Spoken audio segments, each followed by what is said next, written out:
কোনো 7 দিন পরে পরে না, আর কোনো ওষুধ আমি খাবো না। ওষুধ খেতে আমার ঘেন্না লাগে, বমি আসে, পেট ব্যথা করে। ওষুধ তুমি খাইয়ে দাও, তুমি দুষ্ট নানু হয়েছো। তুমি শুধু আমাকে মাছ মাংস খাওয়াবা, আল্লাহর রহমতে আমি সুস্থ হয়ে যাবো। আতকু তো কুমনের নানুর সাথে যে রাগ হয়েছিল সে রাগ আস্তে আস্তে কমে যাচ্ছে। এখন আবার নানুর কোলের মধ্যে এসে এসে শুতে চায়, নানুর গা ঘেঁষে শুয়ে থাকে। তো কোলানি হচ্ছে ভালো হয়ে গেছে, কারণ হচ্ছে তো কোলানি আর লাগ করে না নানুর সাথে, কারণ নানু আর ওষুধ খাইয়ে দিচ্ছে না, সেই জন্য নানুর সাথে কোনো লাগ মাগ কিচ্ছু নাই, তাই না মানা? আর পিকামণি ওই যে মাটিতে শুয়ে আছে, গরিব পিকামণি একটা গরিব, এই গরিব বেবি, গরিব পিকা, গরিব পিকা, গরিব পিকা।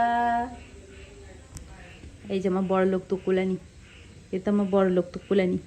ময়না, ময়না কি হয়েছে নানু? আমি কিন্তু লাগ করে আবার সিঁড়ির মধ্যে চলে যাবো। তখন কিন্তু তুমি আবার কান্না করবা না, লাগ লাগ করবা না। তোমার তো কোলা নিয়ে আসে না, তো কোলা নিয়ে আসে না, সব বলবা না। আমি কিন্তু তোমার সাথে ভালো ব্যবহার করছি। আমি কিন্তু তোমার কাছে আবার এসে শুয়েছি, কারণ হচ্ছে তুমি ওষুধ খাওয়ানি, সেই জন্য। ওষুধ কিন্তু আর খাওয়া না নানু, বলে দিলাম আমি তোমাকে এক কথা। কোনোভাবে তুমি আমাকে আর ওষুধ খাওয়াবা না।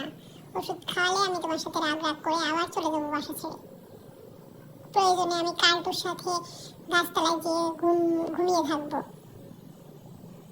তারপরেও আমি কিন্তু আর তোমার ঘরে ফিরবো না, বলে দিলাম না। তুমি আর ওষুধ খাওয়াবে না, কথা দাও তাড়াতাড়ি, কথা দাও, তাড়াতাড়ি কথা দাও যে আমি আর ওষুধ খাওয়াবো না, খাওয়াবো না, খাওয়াবো না। তাহলেই শুধুমাত্র আমি তোমাকে ভালোবাসবো, তোমার কাছে থাকবো। না হলে কিন্তু আমি কালটুর হাত ধরে যেদিকে ইচ্ছা চলে যাবো। বুঝতে পেরেছো নানু? ঠিক আছে বেবি, এখন তো 7 দিন আর ওষুধ নাই, 7 দিন পরে খেও, কি বলো? হ্যাঁ কোনো 7 দিন পরে পরে না, আর কোনো ওষুধ আমি খাবো না। ওষুধ খেতে আমার ঘেন্না লাগে, বমি আসে, পেট ব্যথা করে। ওষুধ তুমি খাইয়ে দাও, তুমি দুষ্ট নানু হয়েছো।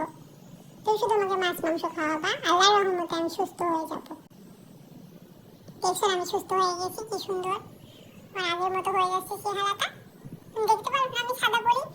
তুমি আমাকে শুধু ওষুধ খাও, দুষ্ট করো, ভালো লাগে না কিন্তু নানু, আমার খুব রাগ লাগে। ওষুধ খাওয়ানো পছন্দ করি না, একদম পছন্দ করি না। আমি একদম সুস্থ হয়ে গেছি, তুমি কেন ওষুধ খাওয়াবা নানু মানে? ও মা, এটা বুঝে না দোষ তুমি। ওষুধ না খাওয়ালে, তোমার কোর্স কমপ্লিট না হলে, তুমি তো অ্যান্টিবায়োটিক না, কোর্স কমপ্লিট না হলে পরবর্তীতে তোমার আবার অসুখ হবে, বুঝো না বাবু? তুমি কিছু বুঝতে চাও না, একবারে দুস্তু হয়েছো তুমি, পয়সা বাবু হয়েছো। একদম পাশাবাবু পাশাবাবু বলবা না, পাশাবাবু বললে কিন্তু আমি চলে যাবো সিঁড়ির মধ্যে ঘুমোতে। আমি কিন্তু আর ঘরে আসবো না নানু, তখন তুমি কান্না করবা না।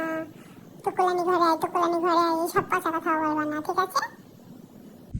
ওলে বাবা বাবা, এত রাগ আমার তো বলি তার, এত রাগ। আজকে আবার রাগ ভেঙে একেবারে নানু মনে কোলের মধ্যে এসে শুইছে, আমার বুলি, আমার বুলি, আমার পুতুলানি বুলিতা, সোনামণিতা।